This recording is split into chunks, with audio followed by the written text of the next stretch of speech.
Okay, good morning, everybody. Let me turn my video on here. My name is Roy DeValier.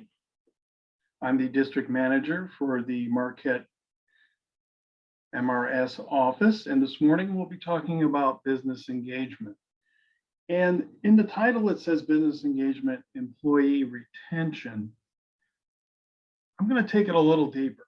As a matter of fact, a whole lot deeper in terms of employee retention and how that relates to where we are at today in terms of employee retention and recruitment and the work environment post-COVID, because those origins began quite some time ago, and I want to cover those with you this morning. And then we'll also have a panel of employers here from local businesses here in the Upper Peninsula. We'll be watching some of their input based on some questions we provided, and then we'll do a summary or a recap of their input. But before we get started, we do have some housekeeping rules or items for you to consider. If you do have questions, please ask through the chat. Tyler Gross is assisting us this morning, and he'll be able to help us out with that. And there is some time towards the end of the event to ask any questions. Closed captioning is available by selecting the CC closed caption button and then show subtitle. And you can contact Zoom for any technical assistance. And we'd also like to thank our interpreters, Bethany and Katie, this morning for joining us and helping us this morning. Thank you. So we go to the next slide. This is a book that I read some time ago, but it helped me put a lot of things in perspective over the years. And it was called The World is Flat. It's by Thomas Freeman. He wrote it in 2005. And what it is a brief history of the 21st century, which starts around the late 1980s. And in his book, Freeman identifies 10 forces that he believes flatten the world. And I believe as well, they have a strong influence on where we are today in terms of the global economy and work itself. And a quote from his book is that the world is flat in a sense that the competitive playing field between industry and emerging market countries is leveling, and that individual entrepreneurs, as well as companies large and small, becoming part of a large, complex global supply chain extending across oceans with competition spanning entire continents. Now, Freeman here is obviously referring to commerce in his book, but I would suggest that what we're going to review this morning is much broader than commerce. If we go to the first point. So the first force that flattened the world, according to Freeman, happened in November 1989, was the fall of the Berlin Wall. Some of us might remember that. I remember I was in the service and I was watching it happen on TV. And what it did, it tipped the balance of power across the world towards advocating democracy, consensual free market oriented governance versus authoritarian rule. And I remember as a kid growing up, there was always the East and the West, with the West being democracies and the East being the USSR back in the day. And what the Berlin Wall represented at the time was a very real physical divide between the East and the West. And that was in our minds. And that was taken for granted. And that was a reality at the time. But when that wall came down, it opened up the rest of the world. And I believe this was the beginning of globalization. Can we go to the second point, please? Another force that flattened the world happened in the mid-90s when Netscape went public. In other words, the internet went public. And I don't think a lot of people understand or realize that the internet existed for many years, going back to the 1960s, and that there wasn't internet capability or connection between the government and the military. And that had existed for many years, but it wasn't until the mid-1990s that it went public. And I think some of us remember the first search engine being Netscape. And that just opened the world to massive global communications and commerce. If we go to point 3. software. This is crucial. Not only did the internet open up global communications, but the internet saw an explosion of software that addressed work applications that have only expanded over time. I think that the very simple analogy that Friedman gives in his book is that from a marketing of a product, the product is developed, it's put out on the market, they begin to receive orders, and back in the day, they would receive orders, a person would write it down, they'd gather all their orders, they'd walk it down to shipping. And then shipping would pull the product, and then they would send it out. Well, we know that doesn't happen anymore. We know it's almost instantaneous. I mean, look at Amazon, eBay, all those applications we enjoy today, it's all automated. It takes that middle person out. And we can even relate that to our work here at Michigan Rehabilitation Services. Look at where we're going. When I first started, it was all a hard case file. And we still have that. But now we do a lot of work through Aware, our web-based case management system. So think about that for a second, how that has taken that work from generating a physical case note. Now we type it in to a case note in Aware. It also allows us to more efficiently track our production and other items that we're required to track. But it also allows us to connect between different systems. A lot of the stuff we do in Aware, there's a background to it that's with Michigan Works. And it's also connected, as we well know, to RSA. So there's that interconnectivity of what we do. Before this was all done by hand, I remember doing some of this, but now it's all interconnected. We don't see it every day, it's just in the background of some application. So if we can go to the next point, Tyler. So the result of the Berlin Wall coming down, Windows Netscape phrases, and worldwide connectivity with commerce, there's a reduction in routine tasks that have been replaced by software and changes in the work environment expectations. So here's the key for what we're going to discuss today, the changes in work environment expectations. So what we are experiencing today and what we're trying to figure out at this today in terms of what is that balance between that in-office work versus the remote work actually began in 1989. And I just wanted to share that with you because I think we're under the impression that yes, the pandemic did force us to address it, and we have tried it in the past. It just didn't work out. We didn't have the technology. But all this thought and all this creativity and technology began quite some time ago. Can we have the next slide, please? And so the result of all that is that it's now possible for more people than ever to collaborate and compete in real time, just like we're doing right now at this very moment. There's people coming in from all different parts of the state, from different organizations, and they're participating in this webinar this morning.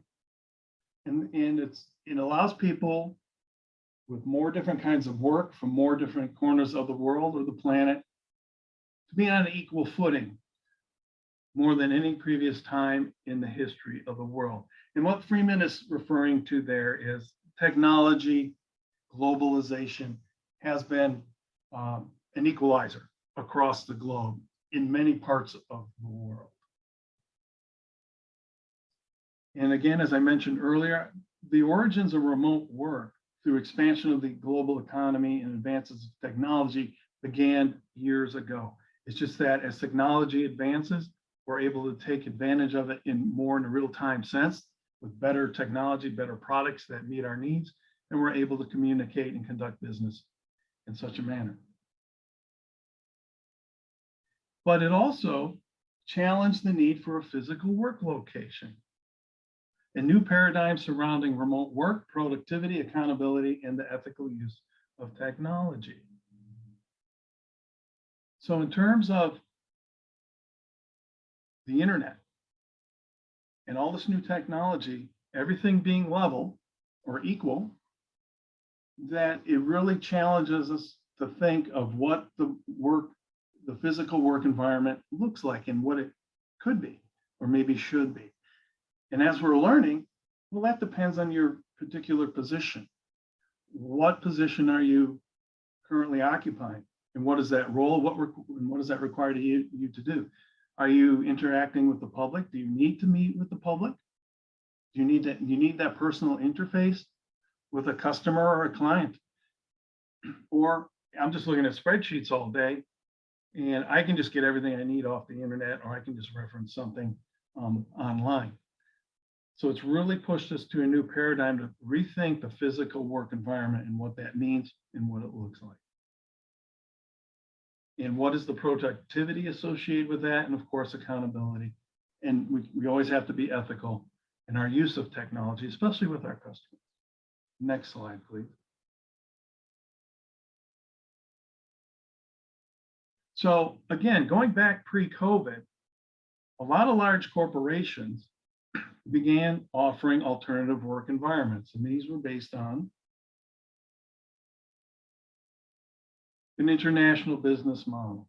As Freeman pointed out, once the wall came down, once the internet came online, once the software began to advance and help us be more efficient and timely in our work and help us connect globally, a lot of businesses took that opportunity to go international and build an international clientele. Next. Again, technology, as I just mentioned, ever expanding. There's always an upgrade, right? What's the next version? What's the next model?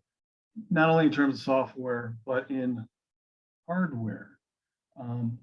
Some of us may remember some of the first computers. My exposure was in the military, and I was in artillery. And at that time, there was that shift from what we used to call charts and darts. We used to manually compute all the data for the guns by hand, and that's how we recorded it. And I would call it down to the guns line of the various guns. Not so today. It's all done on a little handheld calculator. All that's figured out. And it's just automatically sent to what needs to be completed, as well as many logistics applications. I used to do logistics in the service, and I used to load aircraft as well. Used to have to do that by hand, figure all that out, because what is flight? It's really just weight and balance. That's how the airplane gets off the ground in reality.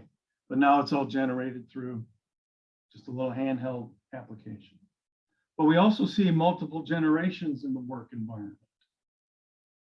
As you'll see from our panelists, there's about 4 generations they work with in their particular settings and their approaches on how they work with those different generations and how to support them in the work environment, because each one has a different approach. Next slide. I think there's one more. So all this to say, pre-COVID, this was all happening. It was happening all around us. It was happening to us or with us. So it was there. However, next slide. The pandemic blew up the American office. For what we had been seeing as kind of a cool thing to do, really forced us to take a hard look at it. Can I have the first bullet, please? There we go. So what was a massive multi-year-long experiment from home, employers and employees discovered working from home is feasible and can be productive. So this should be nothing new to us. It's always been there in the background. It's just the pandemic forced us to in a corner. It really made us stop to think about how we can do it if we can do it. The next bullet, please. And there's a shift in attitudes. And I'll be honest, this has been challenging for me, because I'm obviously the generation where you went to work to an office, 8 to 5 or whatever your schedule is, or you went to some physical environment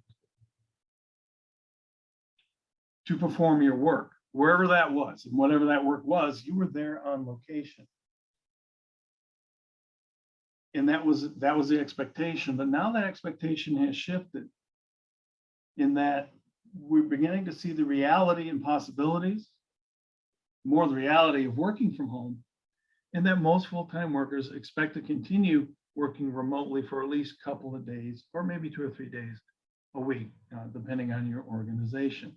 So there's that paradigm shift we talked about earlier. Next point, please. Now, there's some drawbacks to the lack of a physical environment, in that remote work has inadvertently affected businesses that rely on employees coming into the office. Not too long ago, there was an article, I believe it was in the Lansing State Journal, that talked about the reduction of, I think it was up to like 20% of the rental office space in downtown Lansing was being vacated because it was no longer required for that type of work. Not only did it have an effect on those businesses that managed real estate or property, rental properties, but it also affected the local restaurants in the area, the local retail shops in the area. Folks would run out for lunch. They would stop on their way home to pick some things up for perhaps dinner or whatnot. So it also had probably an unintended effect on those businesses as well. And we didn't realize it until the leases began to be canceled or not renewed because the space was no longer needed. That physical space was no longer needed. On the next slide, next point, please, next point. Another thing that we need to think about in terms of the technology that has allowed us to work remotely is that Arthur in 2011 talked about polarization of jobs. In other words, technology, the software I mentioned earlier, turned a lot of routine work into automation, and those workers were no longer required. And so that's really part of the divide we see today. We have more of a high skill level of workers, but we also have like the service industry, what we term the low skill. And then that middle, that in between is sort of evaporating due to the automation of work. So with all these things in mind, there's the competition for talent. How do employers with this background, with this technology, the international communications that are now established, the software that we're currently using, how do we begin that competition for talent? How do we attract the talent that will meet our needs? Keeping these things in mind. Next slide, please. And this slide was from Flynn in 2022. And basically that pretty much at the height of the pandemic around 2019, 2020, 47 or 42% of US employees were working remotely. It's expected by 2025, 36.2 million will be working remotely. All that to say is remote work is here. It's going to stay. It's going to continue on some level. It's still, kind of vetting its way out. What is that going to look like? But when we look at the last 2 points, 40% of workers believe they're more productive in remote work. So that's a recruitment issue, isn't it? When you're considering your talent and you're posting your vacancies on whatever that might be, Indeed, a government website, etc. Is that part of your posting that the work is remote, or is the hybrid work schedule available? Because it's going to continue. And that's part of that paradigm shift that employers are dealing with. And as of 2022, 16% of US companies are fully remote. And I don't have a list of those, but I would think that those are more your large conglomerates, obviously like Amazon and things like that. We see those trucks running around all the time, every day. So companies like that have taken advantage of all these factors that have, come into the equation over the years. Next slide, please. So we have a new paradigm in a competition for talent, and we've asked 5 employers from the UP through various industries or organizations what their thoughts are regarding the competition for talent. And if we go to the next slide, we asked them 5 questions. What is the competition for talent different? How is that different than ever before? How does your business approach recruitment needed for talent, and what are your expectations? And what you're going to hear from our panelists is there's the expectation, there's the employer expectation, there's the employee expectation or the applicant expectation. And sometimes where is that balance? Where is that common ground where the employer has that need or a need for a set of skills the employee may have, but the employee is more interested in other, let's say, ancillary options that the employer may offer. So how does that match up and what's to be done about it? How many generations are currently in the workplace will be discussed. What are the different motivators for the different generations? And the last question, how do you manage generational differences in the workplace? Those are really provoke some really interesting answers or responses from our panelists. And I think you'll enjoy hearing the range of responses they provided regarding the motivators for the different generations and the generational differences in the workplace. So I believe at this point, Todd is going to turn on the video, and then Tasha Weber will complete with the summary. Thank you. Question 1, what is your name, title, and organization? Okay, my name is Alan Beauchamp. I am the health and safety coordinator. Actually, my title, my official title is EHS training, employee training coordinator. So environmental health and safety training, and also internal procedures. And I work for Argonix Incorporated. We're a polyurethane manufacturer located in Gwinn, Michigan. All right, I am Haley Hudson. I'm the HR manager at Connor Sports, and I have been with the company for 3 years now.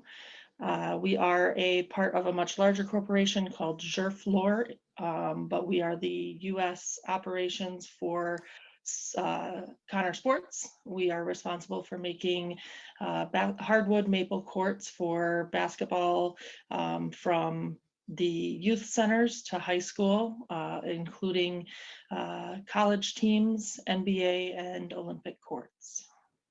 And my name is Tim Hyde. I'm the logistics manager for Resolve Surgical Technologies. Sure. My name's Scott Parrott. I'm the director for the Gogebic Iron and Ontonagon, Michigan Department of Health and Human Services local office. My name is Julie Shaw. I'm the executive director of Superior Alliance for Independent Living, the only disability network in the Upper Peninsula of Michigan. Question 2, how is the competition for talent different now than ever before? The competition for talent, I don't think has changed. Yeah, there's not a big change there, I don't feel. What we are challenged with right now is just finding people for the open positions that we currently have. Being in a very remote part of the UP, we struggle for talent, and especially with gas prices the way they are, we see people kind of staying closer to their commute area or shortening their commute area, which also limits our population of talent. We are seeing many of the younger staff that are entering the workforce being more fluid in their employment, so may only be with us for a year or so and then look to move on to something different, trying to vary their skill background or just trying to find something new to engage in. I would say those are some of the bigger areas that are different now. Well, I'll speak directly just for my department within Resolve. So we all know there's a lot of jobs out there and there are a lot of people looking for those jobs. And, so there's a lot of competition on both sides, from the businesses and also within the pool of potential employees. For me, the biggest challenge is finding the right person to fill the job, the person that has the right skills, has the right attributes to bring to my team. Again, there's a lot of people out there looking for jobs. So you post a job and you get quite a few applicants, and it's really making sure that those people are the right fit for the team. Well, it's certainly the motivation to work has drastically changed for our department. I started off many years ago, but we had a civil service competitive examination. You had a list of people, you took the top, kind of just opened up the floodgates and let those candidates come in. And we certainly now have to look at a new way of approach. And I call this a work-life alignment, not a work-life balance, but a work-life alignment. And that the talent today, the competition for them, they want to know not so much what are the benefits, how much is the pay. They want to know, how does this align with what I want to do in the world and what I want to be. So we're certainly targeting the new college graduate is by far our, we're not out looking for experience anymore like we were in the past. And the competition for that group has really gained new traction. I mean, sociology majors are working data science. We have psychology majors working marketing. So we don't have this sole purpose devoted graduate like we did in the past. So again, that work-life alignment is really our key, for the competition for that talent that we have to push. So what we're finding now is that the younger staff have a larger pool to look at it's in the employees world right now. So the pool is larger for the job opportunities out there for them. So they're more particular at what they're actually looking for. And they focus more on something that would provide them a better work-life balance. They want flexibility in their world, especially those who have children at home. And the COVID has truly changed the mindset of all ages. So the job market is huge. They can go where they want to, and it's harder to find people to hone into exactly potentially the role that you want within your agency. So the competition is tough right now. I just posted 2 jobs last week, Friday, and by this Monday, I do have 15 applicants for those 2 jobs. But of those 15 applicants, probably only 4 of those individuals fit the needs of what I'm looking for in our agency. Question 3. How does your business approach recruit needed talent, and what are your expectations? Yeah, so human resources, they use Indeed, also use a couple different social media platforms. We have a variety of approaches for recruitment, whether it be with a variety of recruitment tools between different websites, social media, outreaches, billboards, also community flyers, being in community events such as parades, etc. And then we have the other facet is the retention aspect, and we do a variety of on-site programs to help engage staff and keep them engaged while on site, keep them healthy and active in the workplace, as well as foster some of the connections between staff members to create a camaraderie among the staff. The other aspect is trying to gauge through surveys, whether it be incoming talent, current talent, or talent that has left the workplace, and gauge the importance of different aspects of recruitment, on-site and employment priorities, as well as the priorities they look for in their next employers. Could you explain that a little bit more, the recruit need? Yeah, so how does your business go about soliciting talent? Like, are you posting to job boards? Are you doing old-fashioned classifieds? Are you promoting to your partners? How do you get the word out about availabilities that you have for recruiting? Okay, we kind of run the gamut. We really try to post the jobs as many places as possible. We have an internal posting system so that internal applicants can also compete for the jobs. We do post to LinkedIn, Indeed, and all the usual sites that you can. So it's really using every avenue that's available to us to be able to get the word out for the positions. Okay, excellent. And does Resolve have a website with job availabilities listed on there as well? Yep. Yeah. ResolveSurge.com, and there's a careers. Yeah, well, the pandemic certainly has shifted how we do recruitment for new talent. Again, I mentioned a little bit before that we went after that new college graduate, and you could target a social work class or maybe an event, job fair, or whatever it may be. But now we are focusing more on the individual, and we're using social media, and of course we still use the government NeoGov site. But I'll tell you, our return on that type of approach is just minimal compared to job sites like Indeed, Monster, all of those and even just social networking. So our approach to that has really been, what platform we use and so forth has really changed in that means. Well, the other piece about that too is I talked a little bit before about that work-life alignment. One other piece we do with how we approach recruitment now is selling what I call selling an opportunity. We really approach this from an individual perspective. We try to read the individual or target that person to say, we have this opportunity for you. This is really what we're trying to sell. Not so much, we have these, like I said before, these benefits and so forth, but, our benefits are here to help you stay charged and motivated and working towards your work-life alignment. So we're really looking at not so much a job as an opportunity, to make a change, to make a difference. Yes, we use Indeed, and we use the Michigan Talent Bank and our own website, and then we do share with the other disability networks across the state of Michigan what opportunities are currently available in our agency.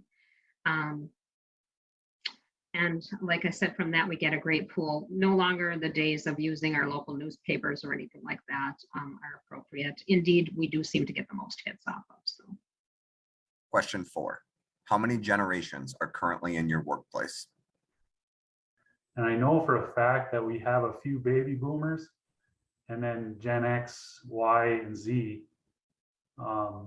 Yeah, I don't think we have any of the silent generation. Okay, so we have a variety of generations from aging outside of retirement age to newly in the workforce, so those being 18 and older. So I couldn't tell you, how many different generations. I can tell you just in the logistics department, I have a 20-year-old and I have a 63-year-old, and I have everything in between. So we have every generation that's within the working age is represented here. Yeah, I have a relatively small workforce here, but I would say 4 out of the 5 generations. By that I mean Boomer, X, Millennial, and the Gen Z. We don't have that silent generation, though. We just retired a colleague that that worked with us that was from that generation. So yeah, we have, I think, 4 out of the 5 generations. So I actually sat and did the math, and we do have 5 generations currently working in our place. In the 60s category, we have 3 staff out of 27. In the 20s, we have 2 staff. And so the majority of our staff lay between the 30s and the 40s. So that would probably be 20 of our staff, and then we have the remainder in the 50s. And so the majority of our leadership team is between the 30s and the 50 age range. Question 5. What are the different motivators for the different generations? With age difference, especially some of the young people nowadays, I mean, they definitely have a clear understanding or mostly a clear understanding on technology.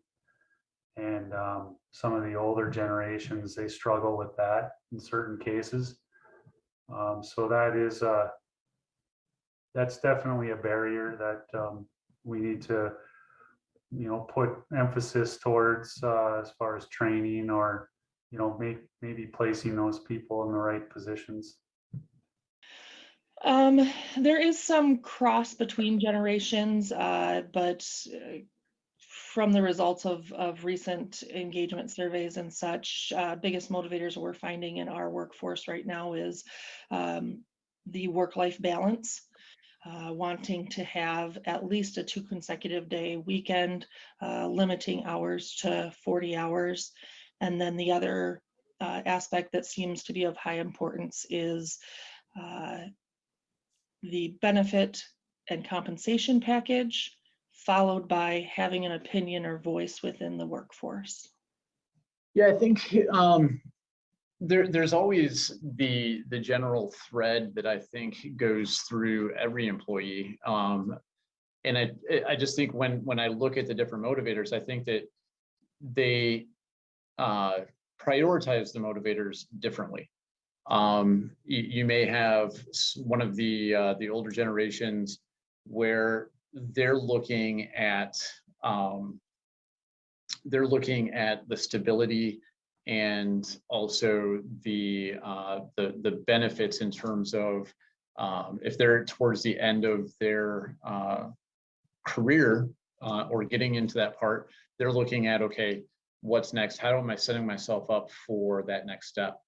You have the younger generation that is also looking at, the stability, but they're looking at it for a long-term opportunity. They're looking at future opportunities, especially the younger generation. They're looking at whether or not the company or the organization provides future opportunities for them. And we do a lot of hiring from within here.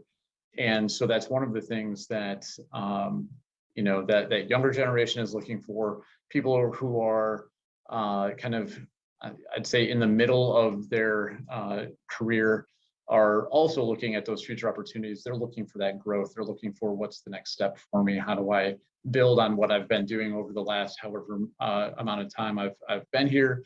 And how do I build on that and move on to the next thing? So, for the ones that I wrote down were stability, loyalty, pay and benefits, and future opportunities.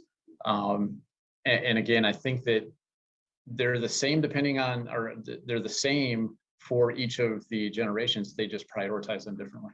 Our certainly the boomers, even those previous silent generations, they were here for the pension. They were in it for the long run. We knew pretty much we could value incremental leave, and just graduation of seniority and so forth with bonuses with that. That was easy. We knew what their motivation was. The Generation X is really a mixed bunch. To me, I see a lot of the sandwich generation. I just had a Generation X call in today saying their dad needs them, and they're an adult and they have grandchildren. So, they are seeing the pull from each end.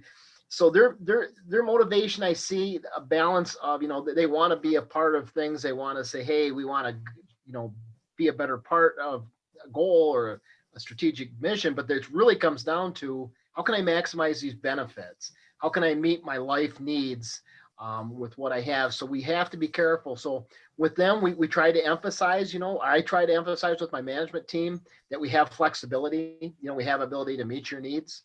The millennials, now they're a special group of folks. I hope I'm not hitting any nerves here, but they're very egocentric and self-centered, and that's not a bad thing. But some of the older generations, I often hear them talk about entitlement. They have this sense of entitlement.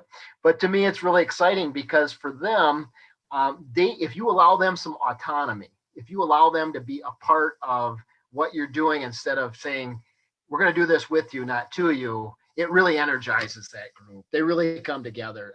Sometimes it's a containment, so that's that group. Now, Gen Z, I don't, this is really a new area for me, I think for all of us, and it's emerging, but I'm seeing this work-life alignment as the key. And I think in this area, I'll just add a few points that diversity, equity, inclusion movements are really important because they want to make sure that you're not just talking about something, they want to see you doing something. So they want those actions, not words. They don't do well with hierarchy. There's no sense of offering them a title or saying you get to be lead on the team or anything like that. That just doesn't work with them. I often say that with Gen Z, we have to take the ladder that we're all trying to climb and set it down on the ground. We're just all looking at each other on different rungs. And a big piece with the Gen Z I see, and maybe this goes well with millennials too, is that they're individuals and you have to respect that. You have to offer them the respect and allow them to be an individual within your operation. They don't do well trying to blend them into a mix or into a mold like the older generations did. I think the older generations have a lot to learn from these younger generations of wanting that better work-life balance. So there are some of us that are older that will sit here and work 10, 12-hour days and think nothing of it. And then the younger ones do want to have that better work-life balance. So a lot of those individuals have children and they're in their 30s and they want the flexibility of being able to go to appointments or children's concerts or whatever with them. So they do want varied hours for work, where the older generations really seem to be stuck in the 8:30 to 4:30 and don't want to waver. So as a leadership team, we're talking a lot right now about what can we do to accommodate all generations here in our agency, and allow that flexibility for them, even if, because our guidance does stay in our employee handbook and such that we're open 8:30 to 4:30 and those are the expectations of people to work. We're learning that that might not work for everybody, especially those with children.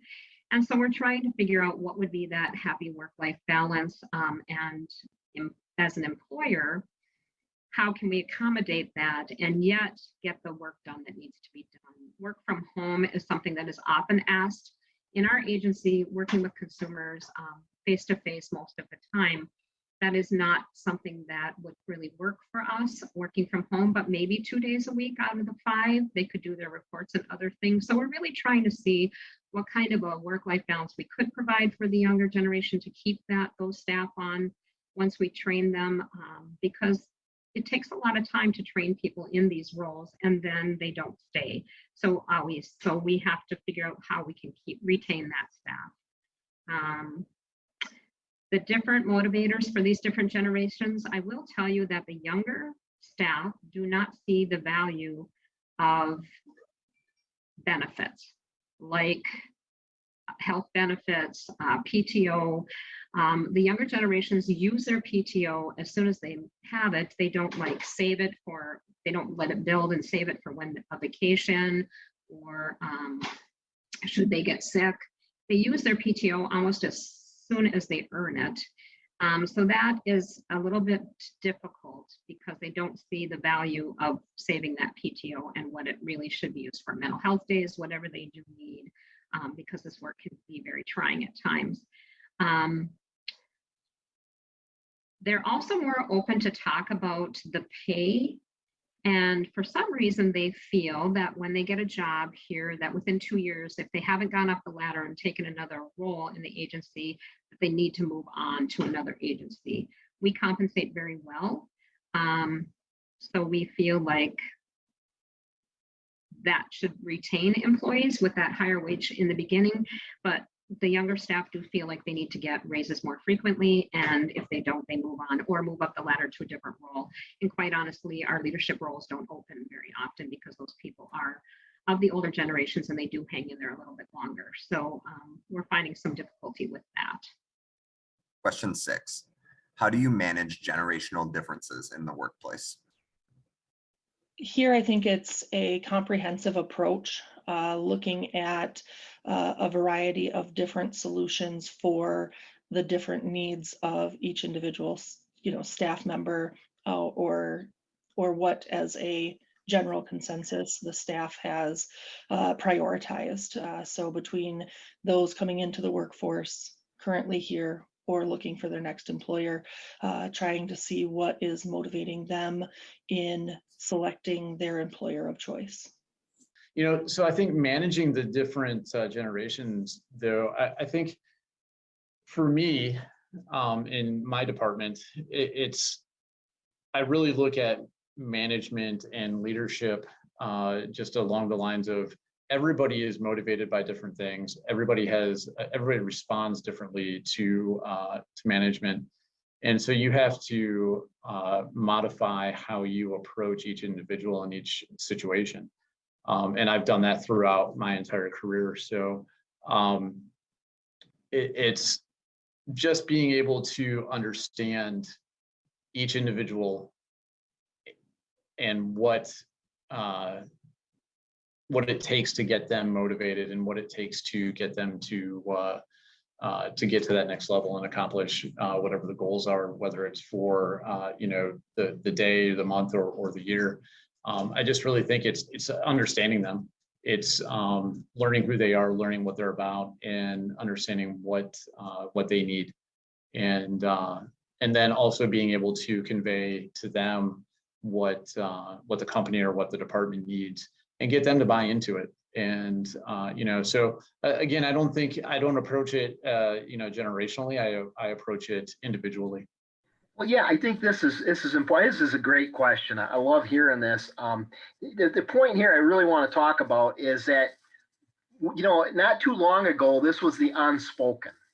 You didn't talk about generational differences. You didn't talk about, you just, as a manager, you just said, here's the operational procedures. Here are the rules and regs. You make them fit for you. But now I think, especially with DEI movements within the state of Michigan, it's allowed us to speak the unspoken. We're able to talk about this more openly. And I really think, looking at it, for me at least, I've taken generational differences in a lens of diversity. And I'm telling you, if you look at it this way, diversity can be a great asset. When you have differences of people coming to the table, you've got complementary abilities, skills. You got new information and networks being formed. It's really exciting if you can harness this. You can get all that, but I'm going to say something here I've learned really well. You only can get this if the members are willing to share the information, and they get that through trust. So if you don't have that trust, you you can't motivate them as a manager very well. You're not going to get so far. But if you can build an environment of trust, if you can motivate them to appreciate their differences, I think this is really great and way to go. And I just, real quickly, former director Joshua Pierce up at Michigan Technological University, which isn't too far from us, they built a 3D printer out of their open sustainability lab, I think they call it. I can't remember, but they built a 3D printer for metal and aluminum. And they had a mixed team. And I talked to Joshua about this, and he's actually featured in a Harvard Business Review article about this. But he had a mixed team of boomers and millennials and Gen Zs. And one thing he came up with is, like, one of the millennials was really savvy with the software, and they really brought everybody through together. The Gen Z wanted to order some parts for this machine that would have taken a lot of time and money.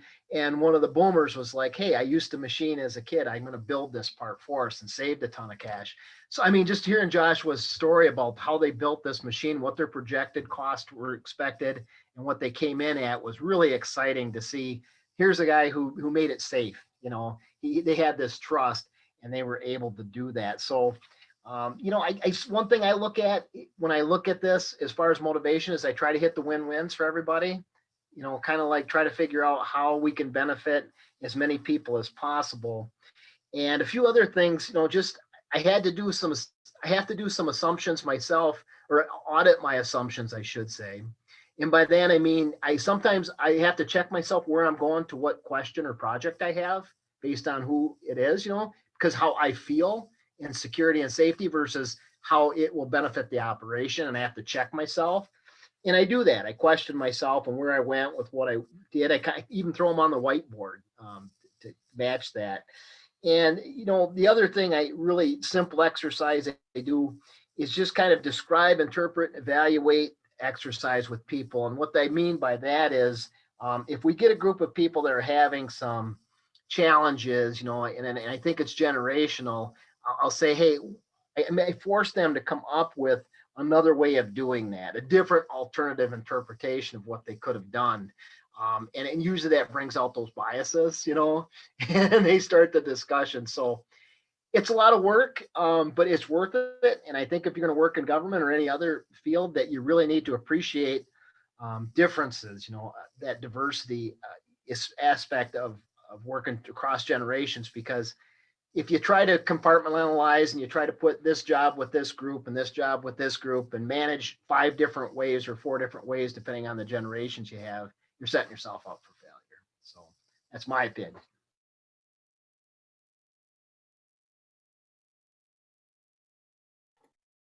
So real briefly, just some summary of what was shared by our employers. The first question about competition and talent, there was a clear message there that there is definitely a shift in, you heard that work-life alignment or work-life balance, and then talking about the flexibility. Next slide.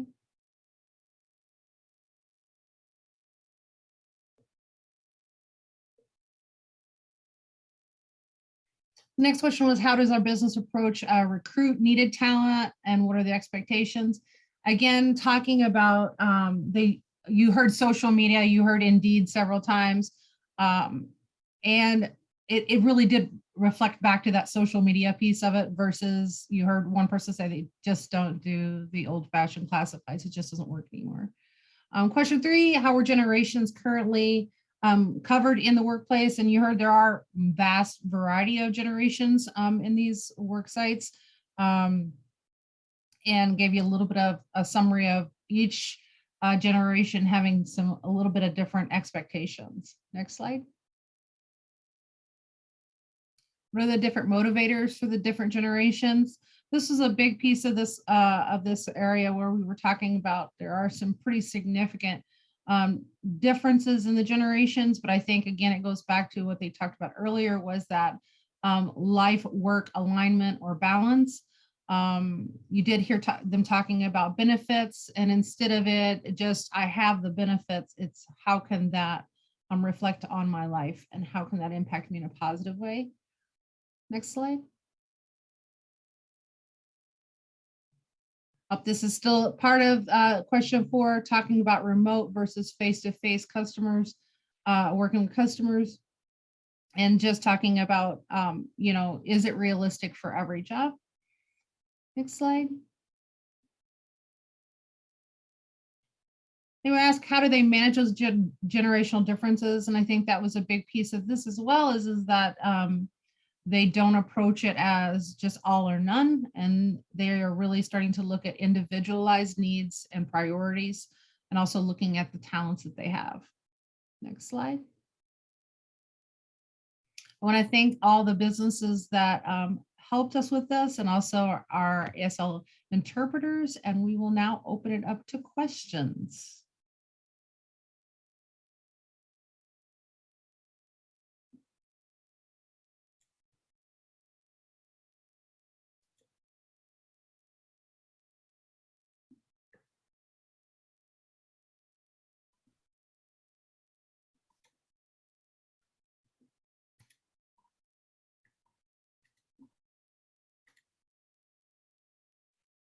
Sorry, I'm having technical trouble, guys. My chat box is not wanting to open. Hey, Tasha, Roy, this is Tyler. I don't see any questions in the chat right now, but someone did raise their hand, which allows me to bring them off mute. So without objection, I'm going to bring Kendall off mute here in just a moment.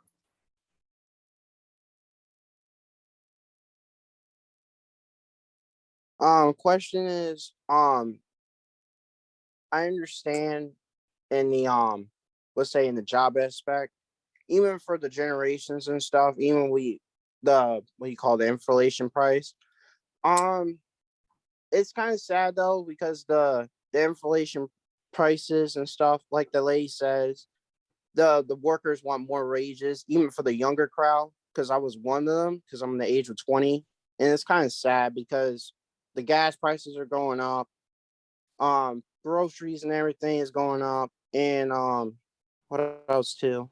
Because I'm a retail worker, and it's kind of sad to see as a grocery worker to see all these people are suffering, and it's what it is. But I would like to, find out about that why.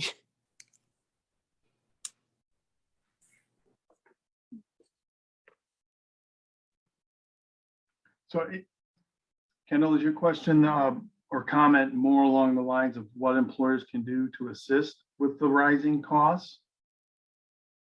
Yes. Okay. That's a great question. And I think that would be dependent on the employer that you might be approaching.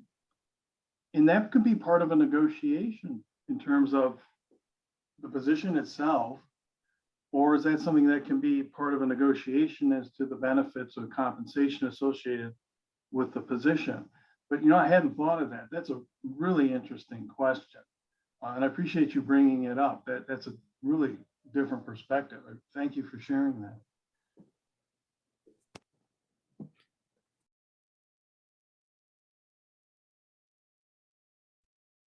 Is there any other thoughts or comments?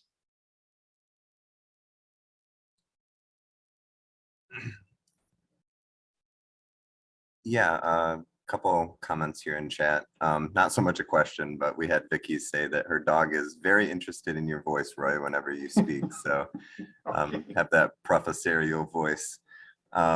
We also have a question here in the chat. How often is feedback taken into consideration from the different generations in the workplace? In other words, how often are we collecting this kind of data? I can't speak for the organizations that were on the panel today, but I know there's often within state government, within the Michigan Department of Labor Economic Opportunity, we are surveyed quite often. It's not only is it a survey following a presentation by the leadership, but I believe at least twice a year, there are just surveys regarding workplace satisfaction, for example, and what we would like to see. And I know they do gather some demographic information. I don't recall if any of that demographic information looks at ages, but that's a really good point. If we're already collecting that data, but is there a way to gather that and look at it from a generational perspective? That's an interesting point. I can certainly bring that up with our leadership. Thank you. Good question.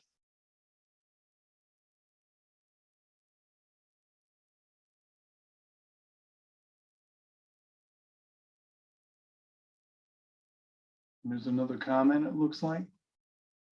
Yeah, not so much a question, but just an observation. I just want to say I'm a hard worker with a degree, and it's so hard to get into my field because they want people to have experience. But how can I get experience of a company that won't hire? So just that entry into a field, barriers that sometimes exist between the minimum level of experience they're hiring for versus, this is an entry position. And so, yeah, sometimes that can be very frustrating. Right. No, exactly. And I think if we remember what Scott said earlier, they not so much looking for a particular degree, but they're just looking for people that are motivated to work, and they aren't basing their decisions so much on experience. It's what can that person bring to the work environment. So that might be another way to present or go about soliciting opportunities. What can the individual, or what can I bring to this particular company besides just having a degree? I think we're at time, Tyler. We are, and I don't see any more questions in the chat, so I'll turn it back over to you, Roy, and we can wrap up here. Okay, just like to say thanks to everybody, and thanks to our panelists and to our interpreters this afternoon. I'd also like to thank Mr. Tyler Gross for the technical assistance this morning. We couldn't have pulled it off without you, Mr. Tyler. Appreciate it. And thanks everybody for attending, and have a happy 4th. Everybody take care and be safe. Bye-bye. Bye.